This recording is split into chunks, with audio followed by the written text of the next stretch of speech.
scripture text this morning is found in Mark 1, beginning with verse 30. Now Simon's mother-in-law was sick in bed with a high fever. They told Jesus about her right away. So he went to her bedside, took her by the hand, and helped her sit up. Then the fever left her, and she prepared a meal for them. That evening, after sunset, many sick and demon-possessed people were brought to Jesus. The whole town gathered at the door to watch. So Jesus healed many people who were sick with various diseases, and he cast out many demons. But because the demons knew who he was, he did not allow them to speak. Before daybreak the next morning, Jesus got up and went out to an isolated place to pray. Later, Simon and the others went out to find him. When they found him, they said, "Everyone is looking for you." But Jesus replied, "We must go on to other towns as well, and I will preach to them too. That is why I came." So he traveled throughout the region of Galilee, preaching in the synagogues and casting out demons. There is a house in Capernaum that archaeologists claim is where Simon Peter lived. Greek, Hebrew, Aramaic, Latin, and Syriac graffiti are on the walls, along with etchings of boats, crosses, fish hooks, and other symbols. Whether this is actually Peter's house may be questioned, but tradition says it is. In this house, or one similar to it, Jesus performed a private miracle. He and his disciples had just returned from the synagogue where Jesus had cast demons out of a man on the Sabbath. People were astonished and reported this wonder to everybody who would listen.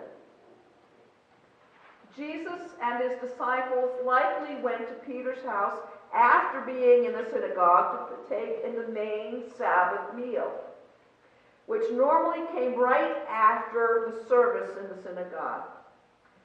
Arriving at Peter's home, they found that Peter's mother-in-law was ill. She was in bed with a fever. Although there's no mention of her name, if Peter had a mother-in-law, we assume he also had a wife. But we never hear of her spoken about at all.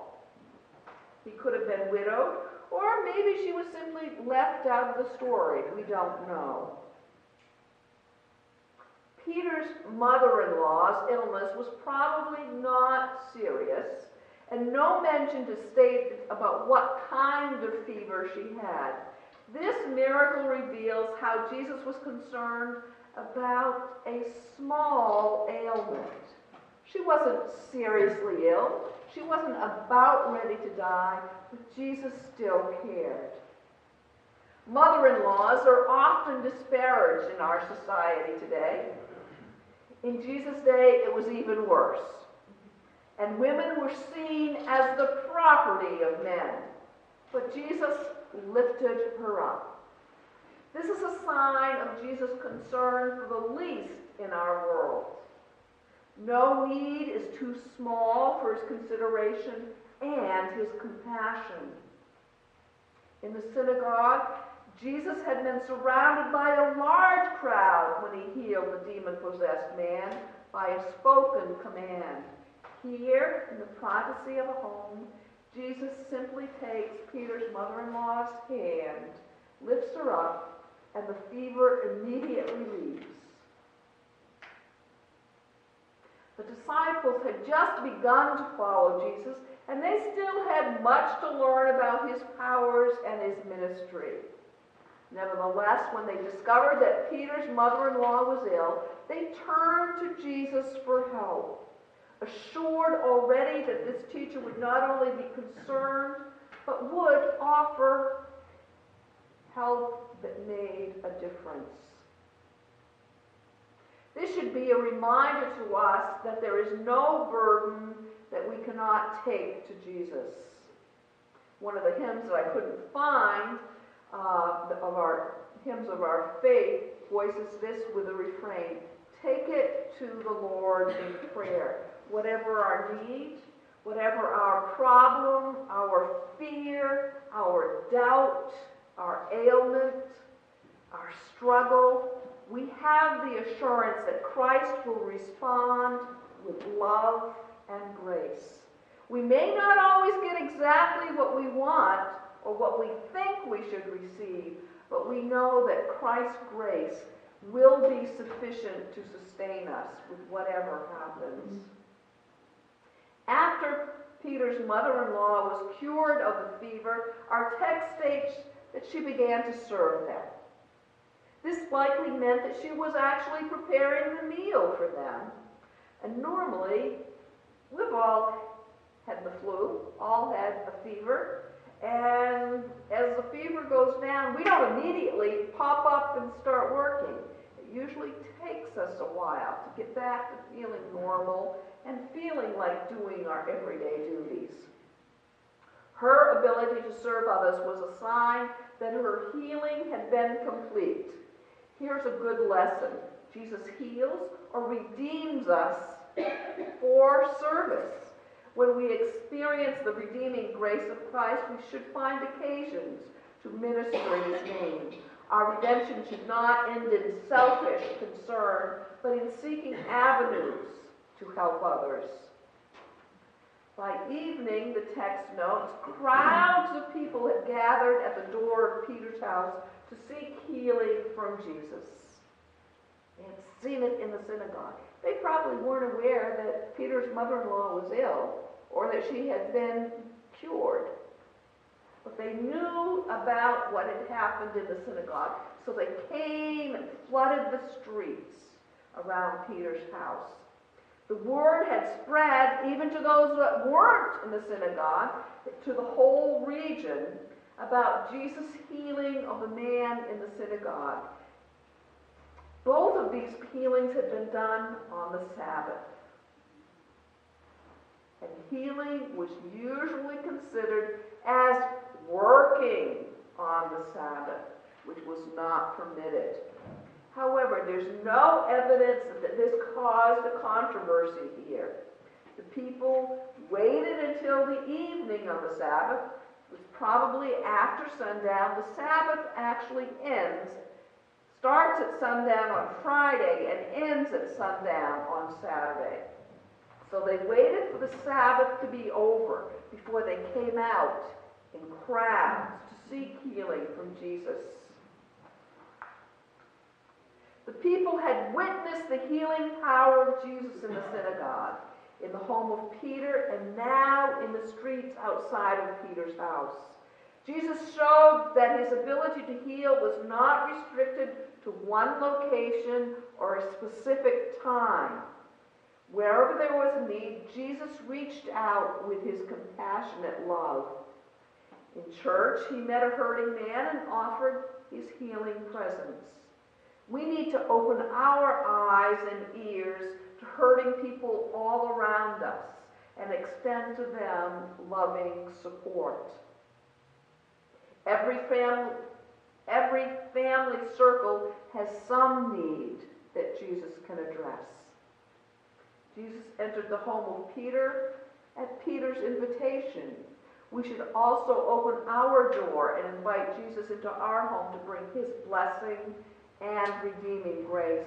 Hundreds of homeless people gather around church doors every day, seeking a welcoming hand of love and support.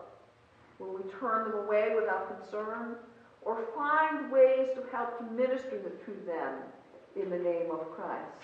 That doesn't mean going out searching always. It may, but it doesn't. But there are needs that come to us. Will we be able to respond?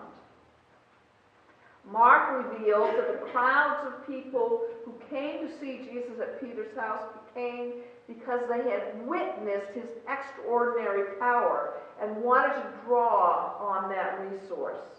They didn't recognize Jesus as the Messiah, nor were they committed to following him or his teachings. They had likely not even ever heard him teach before. They had heard about his powers and selfishly wanted something for themselves. Unfortunately, today, some still want to use Jesus only for selfish ends. They pray that Jesus will make them rich, famous, or powerful. Their goal is to try and manipulate Jesus into granting their own desires.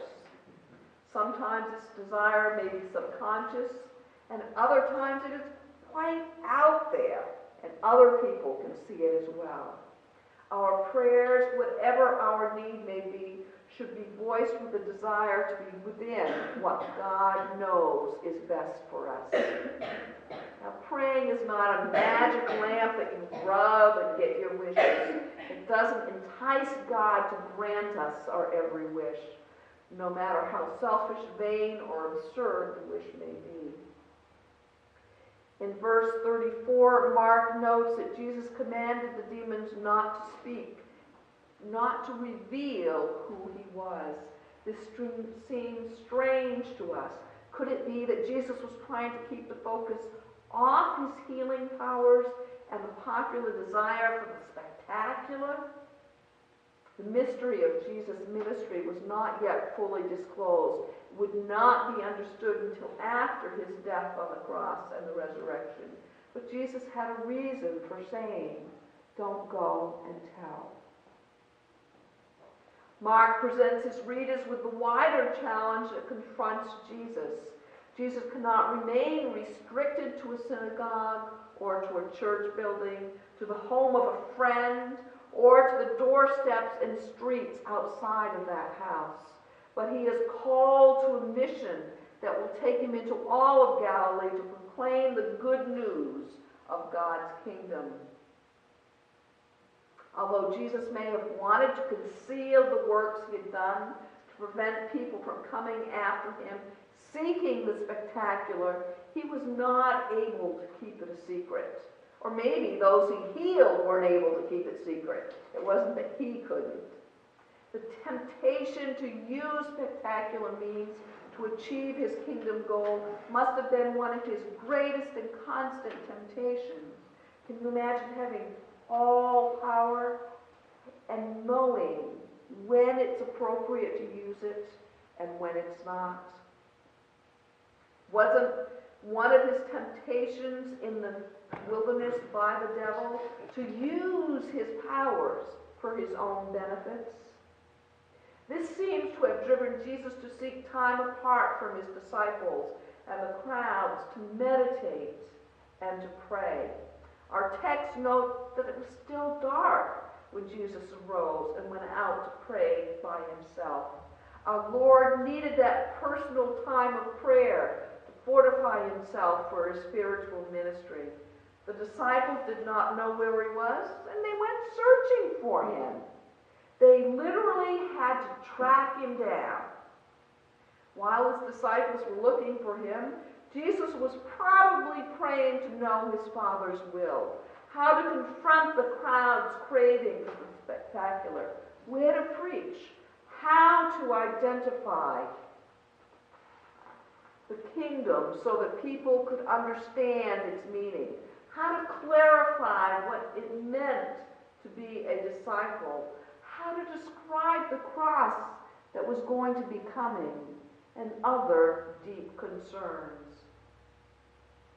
How much more do we need that quiet time apart to pray, to get strength to serve Christ more effectively and face the temptations, struggles, and burdens that we have to bear, as well as to know where should we put our energy, where should we put our gifts, what needs can we address, and what needs should we leave there for someone else to take care of.